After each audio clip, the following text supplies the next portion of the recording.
Every revolutionary idea seems to evoke 3 stages of reaction. They may be summed up by phrases completely impossible. It's possible, it's not worth doing. I said it was a good idea all along. And so the takeaway I hope for today for everyone will be 4 takeaways. If you're not on social media, as an accounting office, firm, network, then you should. Second, if you are on social media or have some sort of papier-mâché digital marketing strategy in general, but you don't have a social media policy or compliance like with your regulatory bodies, then you should get one. And if you have all of these but you're lacking a content edge, then hopefully this presentation will also inspire you.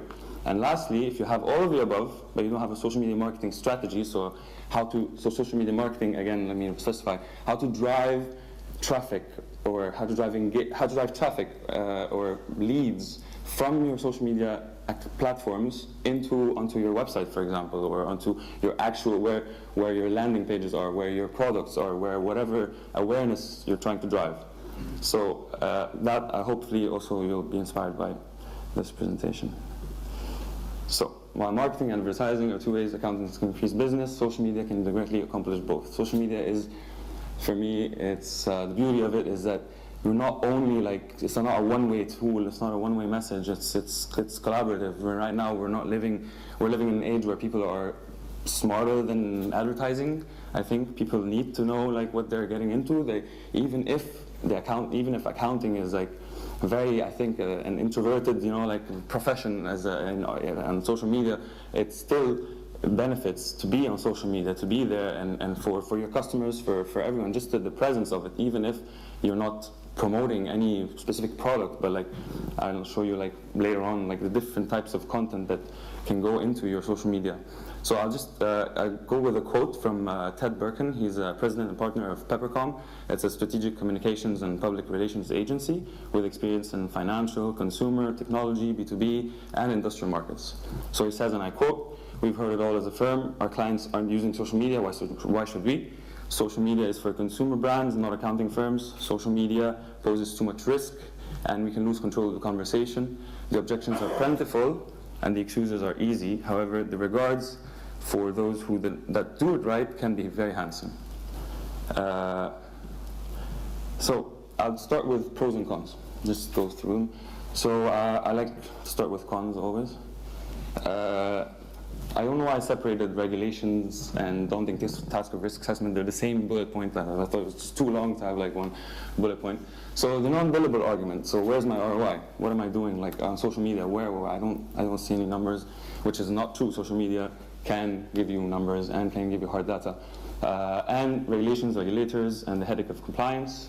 The daunting task of risk assessment. So you've got employee mishaps, someone posting something wrong on your social network, reputation damage, and cyber threats. And just about reputation damage, there's only so much anyone can do about reputation damage in this world. I mean, there's an I Hate Facebook fan page, so on Facebook. So it's just, and cyber threats. And I hope the speakers after me, because there's a cyber security talk after me, and they'll be able to talk better about cyber security.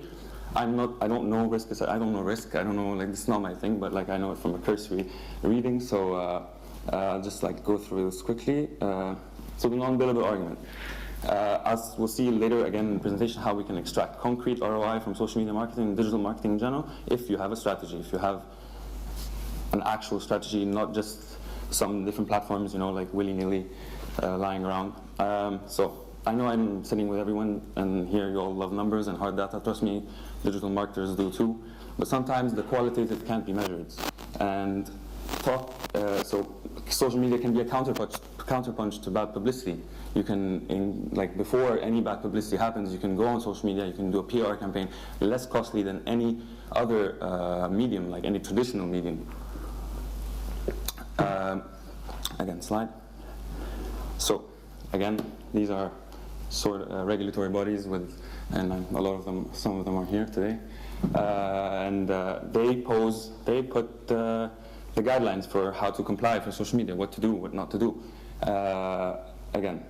So the last thing I'll say about regulation, another quote. So in May, this is a 2013 quote. In May, the SCCE, Society of Corporate Compliance and Ethics, released survey results that show that 42% of 485 respondents have had to discipline an employee for bad behavior on social media, so that's risk. An increase of 24% from 2009. However, only about 1/3 of respondents report that their organizations have adopted policies specifically addressing the use of social media sites. Despite the growth of social media, 48% said they rely on passive systems for monitoring social media policies or acted only when notified of an issue. So this is Adam Turlov, Vice President of this of the SCCE. All right.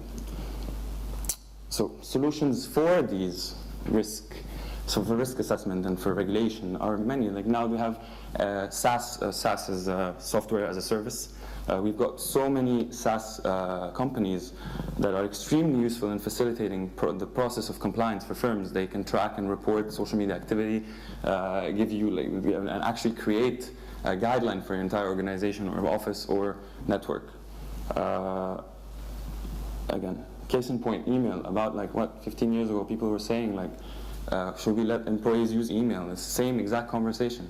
So, but the train has passed. Everybody's using email, and we're actually at a point where social media is having the same effect, especially with regulated industries like pharmaceutical, and accounting and etc. So again, there will always be risks. We've considered every potential risk except the risk of assessing all risks. So it's just going to always exist, but the payoff is always going to be better. These are great resources if anyone wants them later on. This is the SANS Institute Risk Assessment of Social Media. It's a really big, fat paper on every single risk a social media accounting firm can encounter. Jumping on safely on board the social networking trained by RSM US, ACAAs assessing social media risks. They're all with me if anyone would like to have them after the presentation. How much time do I have? About 10 minutes. Perfect, amazing. So pros. Building relationships, monitoring the field. Your employees may have, if they're restricted access, if the organization restricts access to social media or whatever, I don't know if this still exists, I hope it doesn't, it's a bit archaic. Employees monitor, LinkedIn, they go in groups, they find out what's going on, where is the conversation in accounting, who is pushing the boundaries. Lead generate awareness. Awareness is a KPI at the end of the day. Lead generation, how to create leads. I'll explain how we can create leads concretely. Becoming a social business. It's not consumer brands are not only social businesses. Everything is a social business now. Social business is literally a personality that becomes part of the business, and this is on social media.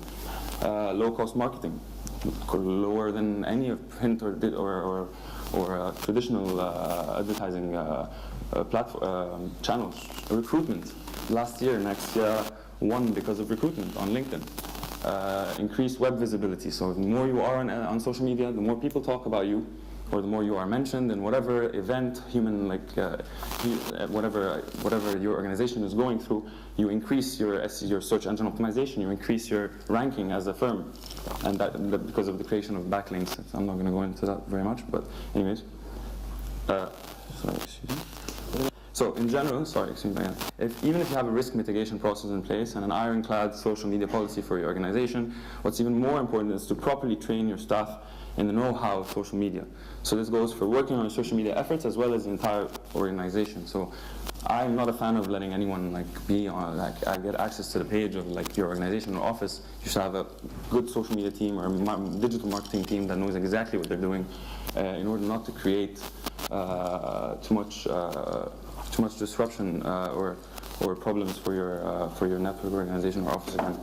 So how to create engaging content. This is the qualitative aspect. I know most of you don't really, but I think it's important because an organization has many people in it. They are doing the work. You're creating events. You're celebrating a milestone.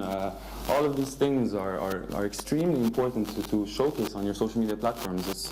It's not just the hard data. It's also the human element of your organization. So the question that's on everyone's mind, I hope, is that for industries that aren't particularly fun, that aren't consumer brands, how can we make pharmaceuticals or finance or cement manufacturing fun for all? The answer is very simple. You don't have to at all. It doesn't have to be promotions. It doesn't have to be snap this photo or engage with us on this, that. No, you just have to be present and engaging, present and engaging, and leveraging this engagement with social media marketing. So you ensure that by having a good content strategy. So these are basic filler posts. I'm sorry, I didn't realize that it was me and people who are for. These are filler posts. They're just basically very tidbits of content, you know, that anyone in your organization can share as a person. You know, like we're all on social media.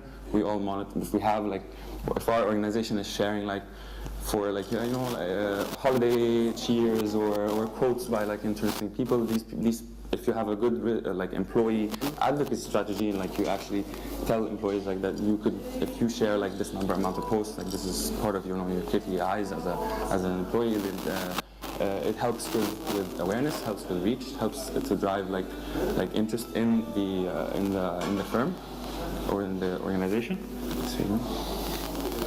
Promotional value posts. So how many like whatever, like your strengths as an office or as an organization, like showcasing it. And did you know? So this is, did you know, like RSM is in 110 countries, 730 offices, 37,000 professionals worldwide. These can be easily advertised.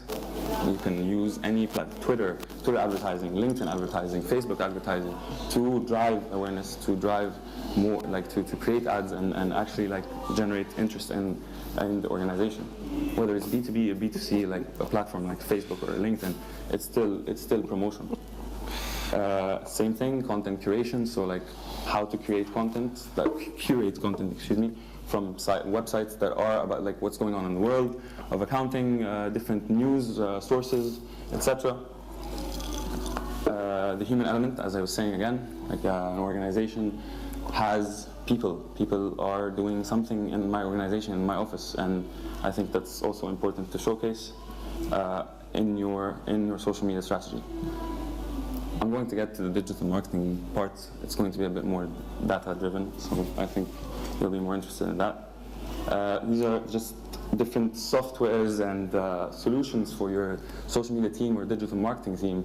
They can curate content. Everything is so low cost. It's just, it's really it's a loss if you're not on social media as a network. Hootsuite is a scheduling dashboard, and it's very low effort. If that's, I'm talking about social media, and if you don't like really like have a team that can translate all of this into like proper content and into later on I'll explain a sales funnel, then it's I think it's a loss in general.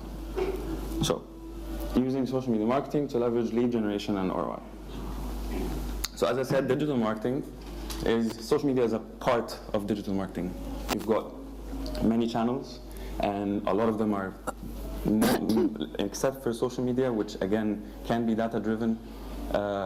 There's a lot of opportunity to actually see what's going in and what's coming out of your website, for example, and actually create interest in a product or something that you are trying to promote. So yeah, social media is the fluffy son of digital marketing in general. This is a sales funnel. If you have a good digital marketing manager, he can translate anything into a sales funnel. A sales funnel, and this is where it's important. So I have a social media platform. I also have a website. I have a website where I'm promoting a specific product. How do I drive traffic from social media to my website? And then, if these people land, so this is the journey. So it starts from awareness, interest, decision, and action.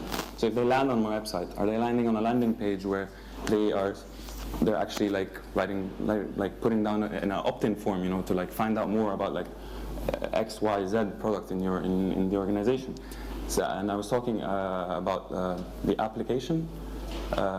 You can also you can drive application installations that for Herman for me. You can drive applications. You can create a sales funnel as well to increase any products you have in your organization or in your office. And again, one size does not fit all. You cannot create it's not this digital marketing is not one size fit all for everyone. You have to have someone that can translate the ins and outs of everything around the organization on digital platforms. So KPIs, what are the KPIs for the company? Awareness, lead generation, increasing sales for a bespoke product. So maybe social media is not where you exactly want to be, but there are other digital channels that you can use to leverage your organization's needs. But you have to set KPIs and have an ironclad strategy to achieve those KPIs. I'm almost done. Channels. So we've got social, search engine marketing. If you don't want to be on social, you can be on search engine marketing. You do PPC, pay-per-click advertising on Google for whatever. You can also increase your search rankings on Google, on any search engine. Email marketing, analytics. Analytics are really important. Like if you want to drive like any customer engagement or into any product that you have. And lastly, this is just a table, and this was in 2013, and the question is, please select the statement that best describes your organization your organization's budgets if it will change for the following categories in 2011, And almost everyone is increasing budgets for website design, management and optimization, social media, virtual events, webinars, search engine optimization, email marketing, paid search, public relations, telemarketing. As you can see, traditional advertising is going down. So the takeaway for today is social media, digital marketing in general are really important for any organization.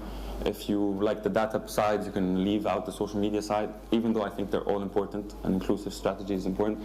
And if you like to, if you want to create concrete ROI, you definitely can. You just need a good digital marketing team, one that can translate your company's journey into proven, data and hard data. Thank you very much.